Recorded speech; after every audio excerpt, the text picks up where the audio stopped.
Hello friends, welcome to Roach Wealth Club. अगर आपने हमारा चैनल सब्सक्राइब किया है तो कंग्रेचुलेशंस, आप भी लाइफ में ग्रोथ चाहते हैं। आज हम बात करेंगे एक ऐसी किताब के बारे में जो आपकी लाइफ को एक नई डायरेक्शन दे सकती है। किताब का नाम है read people like a book, एक गाइड जो आपको सिखाती है कैसे लोगों के इमोशंस, बिहेवियर और हिडन इंटेंशंस को समझा जाए। तो वीडियो को एंड तक जरूर देखिए और चलते हैं एक नई लर्निंग जर्नी की तरफ।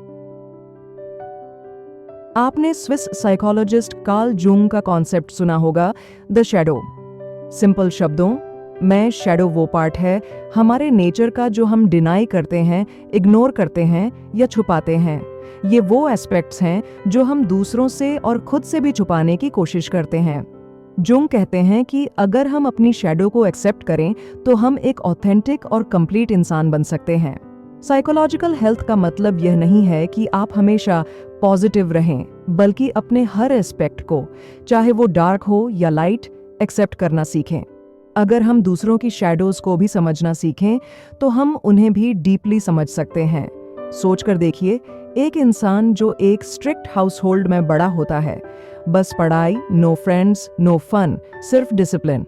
आप देख सकते हैं कि उनकी कॉन्शियस लाइफ सिर्फ एक साइड पर फोकस्ड है, पर उनका शैडो, उसमें फ्रीडम का डिजायर, रिबेलियन और मस्ती की जरूरत छुपी हुई है। और जब उनका शैडो ज्यादा दिनों तक दबा रहता है तो क्या होता है? बीच बॉल को पानी के नीचे दबाकर रखो, एक टाइम के बाद वह सरफेस पर आ जाएगी। वैसे ही इंसान एक पॉइंट के बाद सडनली वाइल्ड हो जाता है। उनके रिप्रेस्ड डिजायर्स एक्सप्लोड करते हैं। अगर आप किसी को समझना चाहते हैं तो उनकी शैडो को समझने की कोशिश करें। क्या चीजें उन्हें डराती हैं? क्या उन्होंने छुपा रखा है? ये समझना आपको उनकी असली पर्सनैलिटी के और करीब ले जाएगा। Inner child. क्या आपने कभी ऐसे एडल्ट्स देखे हैं जो कभी-कभी एक बड़े इंसान के रूप में एक बच्चे जैसे बिहेव करते हैं? शायद आपको सरप्राइज लगे, पर हम सब के अंदर एक इनर चाइल्ड जिंदा है। हम सबके अंदर एक अनकॉन्शियस पार्ट होता है जो हमें उस बच्चे की याद दिलाता है जो हम कभी थे। यह हमारा इनर चाइल्ड है, वह मासूमियत, वो दर्द और वो ज़रूरत जो हमारे चाइल्डहुड में थी। एग्जाम्पल, मान लीजिए आप अपने पार्टनर के साथ एक आर्ग्यूमेंट में हैं और वो सडनली डिफेंसिव और गुस्से में आ जाते हैं। आप सोचते हैं कि यह रिएक्शन काफ़ी अनुपातहीन है। अगर आप उन्हें एक डरे हुए बच्चे की तरह देखें तो शायद उनका बिहेवियर आपके लिए क्लियर हो जाए। Parent child dynamics. एक और क्लियर साइन यह होता है कि जब आपको लगे कि आप उनके पेरेंट जैसे फील कर रहे हैं। एक एडल्ट की तरह हमसे एक्सपेक्ट किया जाता है कि हम रिस्पॉन्सिबल बने, पर जब कोई अपने इनर चाइल्ड मोड में होता है तो वो चाइल्डिश बिहेवियर दिखता है। The pyramid of needs. इस चैप्टर में हम बात करेंगे एक बड़ी फेमस साइकोलॉजिकल थ्योरी के बारे में, मैस्लोज हायरार्की ऑफ नीड्स। ये एक ऐसी पिरामिड है जो दिखाती है कि इंसान की ज़रूरतें कैसे इवॉल्व होती हैं, एक बेसिक लेवल से लेकर एक हाई लेवल एस्पिरेशन तक। एब्राहम मैस्लो, एक साइकोलॉजी प्रोफेसर, ने 1940 में यह थियरी डेवलप की थी। उनका कहना था कि हर इंसान की कुछ बेसिक ज़रूरतें होती हैं जिन्हें पूरा करना उनकी लाइफ की सबसे बड़ी मोटिवेशन होती है। अगर यह बेसिक नीड्स पूरी नहीं होती तो साइकोलॉजिकल प्रॉब्लम्स शुरू हो जाती हैं। चलिए इस पिरामिड को समझते हैं। Stage 1, physiological needs. सबसे पहले हमारी बेसिक सर्वाइवल नीड्स होती हैं, जैसे कि खाना, पानी और शेल्टर। एक छोटा बच्चा सिर्फ ये चीजें चाहता है। उसका मोटिवेशन सिर्फ यह होता है कि उसका पेट भरा रहे और वो सेफ रहे। अगर ये बेसिक नीड्स पूरी नहीं होती तो किसी और चीज के बारे में सोचना मुश्किल हो जाता है। Stage 2, safety needs. जब हमारी बेसिक जरूरतें पूरी हो जाती हैं तब हम सिक्योरिटी और स्टेबिलिटी के बारे में सोचते हैं। ये हो सकता है एक अच्छी नौकरी या आय का स्रोत से। बहुत लोग इस स्टेज में अटक जाते हैं और उन्हें लाइफ में आगे बढ़ने का मौका नहीं मिलता। Stage 3, love and belonging. आप सेफ हैं, आपका पेट भरा है, तो अब आपको रिलेशनशिप्स की जरूरत महसूस होती है। इस स्टेज में हम दोस्तों, फैमिली और कम्युनिटी के साथ कनेक्शन बनाना चाहते हैं। Stage 4, self esteem. रिलेशनशिप्स होने के बाद अब सवाल उठता है कि क्या रिलेशनशिप्स हेल्थी हैं?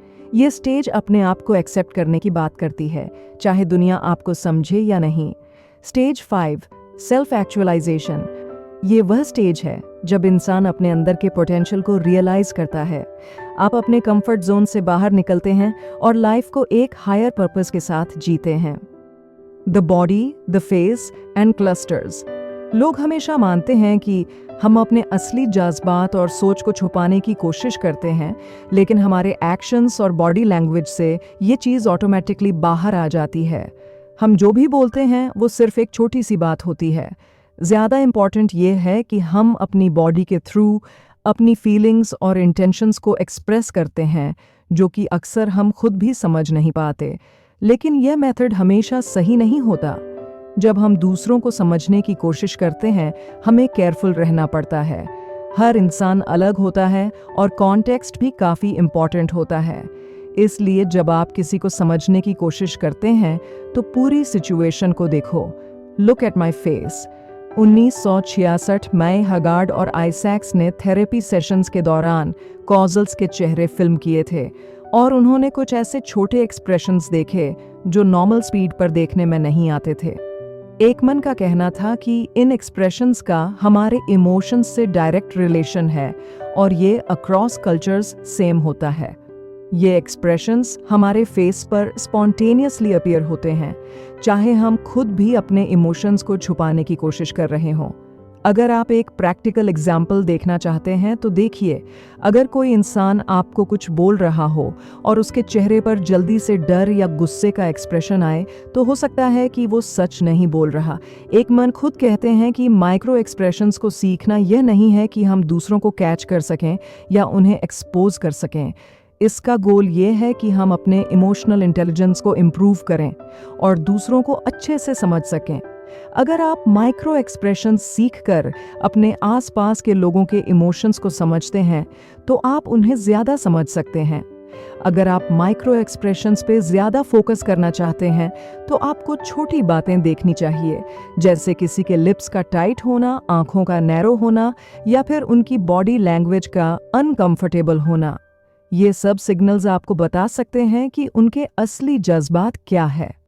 लाई डिटेक्शन इस किताब में अब तक हमने समझा है कि कैसे लोगों के अलग अलग मोटिवेशंस उनके एक्शंस और कम्युनिकेशन को इन्फ्लुएंस करते हैं, कैसे उनका ईगो काम करता है और कैसे हम बॉडी लैंग्वेज और फेशियल एक्सप्रेशंस को देख के उनकी असली फीलिंग्स और इंटेंशंस को समझ सकते हैं। लेकिन सच बोलूं तो हम ये सब सिर्फ क्यूरियोसिटी से नहीं सीख रहे। हमारे लिए ज़रूरी है कि हम समझें कैसे लोग हमसे कुछ छुपा रहे हैं, मैनिपुलेट कर रहे हैं या फिर झूठ बोल रहे हैं। इस चैप्टर में हम देखेंगे कि प्रोफेशनल्स जैसे FBI, CIA एजेंट, इंटरोगेटर और पुलिस ऑफिसर किस तरीके से लाई डिटेक्शन करते हैं, जहां उनको बहुत जल्दी और एग्जैक्ट डिसीजन लेने पड़ते हैं। The problem. एक स्टडी ने दिखाया कि लोग जनरली लाई डिटेक्ट करने में काफ़ी बेकार होते हैं। ये मैटर नहीं करता कि उनकी एज, एजुकेशन लेवल, जेंडर या कॉन्फिडेंस कितना है, क्योंकि झूठ बोलने वाले अपने आप को इतना बेहतरीन तरीके से प्रेजेंट कर सकते हैं कि उनको स्पॉट करना मुश्किल हो जाता है। हम क्यों डिसीव्ड हो जाते हैं? जब हम लाई डिटेक्ट नहीं कर पाते तो ये अपनी ही बायस की वजह से होता है। बहुत लोग समझते हैं कि कोई भी हमसे झूठ नहीं बोल सकता और अगर कोई करेगा तो हम इजीली समझ जाएंगे। ये एक कंफर्ट जोन है जो हम अपनी ईगो को प्रोटेक्ट करने के लिए बना लेते हैं। अगर आप अपने पार्टनर से पूछ रहे हैं कि वो अभी तक कहाँ थे या अपने बच्चे से उसे चोट कैसे लगी, तो आपको अपने क्वेश्चंस को स्ट्रैटेजिकली फ्रेम करना होगा। शुरू में बस उनको बोलने का मौका दीजिए ताकि उनकी कहानी में कुछ कन्फ्लिक्टिंग फैक्ट्स आए जो बाद में आप उनके झूठ को एक्सपोज कर सकें। फॉर एग्जाम्पल, अगर आपके स्पाउस ने आपको बताया कि वह किसी फ्रेंड के साथ टाइम स्पेंड कर रही थी, तो आप उनसे बात करते हुए उनसे डिटेल पूछ सकते हैं, जैसे कि क्या खाया, मौसम कैसा था या फ्रेंड का घर कैसा था। लाई डिटेक्शन एक स्किल है जो टाइम, ऑब्जर्वेशन और कॉन्वर्सेशनल टेक्निक्स से इम्प्रूव होती है। एक ही साइन पे ना जाके सभी ऑब्जर्वेशंस को ध्यान में रखना जरूरी है। कैसे पढ़ें लोगों को जैसे शेरलॉक होम्स क्राइम सीन पढ़ता है। इंट्रोडक्शन। क्या आप कभी सोचते हैं कि किसी को सिर्फ उनके छोटे छोटे क्लूज या एक्शन से कैसे समझा जाए? शर्लॉक होम्स की तरह लोगों की पर्सनैलिटी और उनकी जिंदगी को डीकोड करना एक मजेदार और पावरफुल स्किल हो सकती है। सेक्शन 1। फोटोज को कैसे डिकोड करें। क्या एक फोटो से आप किसी की पर्सनालिटी के बारे में जान सकते हैं? रिसर्चर्स ने जेन्युइन स्माइल और फोर्स्ड स्माइल के बीच का फर्क समझा। जेन्युइन स्माइल, ये स्माइल आंखों तक पहुंचती है, चेहरे के मसल्स नेचुरली मूव होते हैं। फोर्स्ड स्माइल, सिर्फ होंठ हिले लेकिन आंखों में वो खुशी ना हो। ईयर्स के बाद देखा गया कि जिन लोगों के जेन्युइन स्माइल्स थे वो ज्यादा हैप्पी, मैरिड और हेल्थी लाइफ जीते हैं। तो नेक्स्ट टाइम जब आप किसी की फोटो देखें, उनकी स्माइल को ध्यान से देखना मत भूलना। सेक्शन 2, कपड़े से पर्सनैलिटी पर हैं। कपड़े सिर्फ फैशन नहीं होते, बल्कि एक इंसान के सेल्फ इमेज का एक रिफ्लेक्शन होता है। एफर्ट का लेवल, क्या कपड़ों में एफर्ट दिख रहा है या बस कैजुअली पहना गया है? सेक्शन 3, ऑनलाइन बिहेवियर से पता लगाएं। आजकल लोग सोशल मीडिया पर काफी एक्टिव होते हैं, लेकिन ये भी एक क्लू का ट्रेजर है।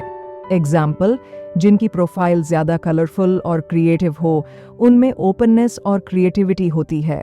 ज्यादा ऑर्गेनाइज्ड और मिनिमल प्रोफाइल्स हार्म्स कॉन्शियंशियस और कंजर्वेटिव नेचर। कंक्लूजन, दोस्तों, लोगों को पढ़ना एक आर्ट है और ये स्किल आप प्रैक्टिस से डेवलप कर सकते हैं। बस अवेयरनेस और ऑब्जर्वेशन की ज़रूरत है। आपके आसपास के क्लूज, चाहे वो कपड़े हों, घर हो या ऑनलाइन बिहेवियर, सब कुछ एक कहानी बोलते हैं। तो अगली बार किसी से मिलें, शर्लॉक होम्स बन जाएं। तो दोस्तों, ये थी आज की वीडियो। अगर आपको ये कंटेंट वैल्यूएबल लगा तो वीडियो को लाइक करना ना भूलिए और अपने दोस्तों के साथ शेयर करिए जो अपने फाइनेंशियल गोल्स अचीव करना चाहते हैं। चैनल को सब्सक्राइब कर लीजिए और बेल आइकॉन ज़रूर दबाएं ताकि आप कोई भी इंपॉर्टेंट अपडेट मिस ना करें।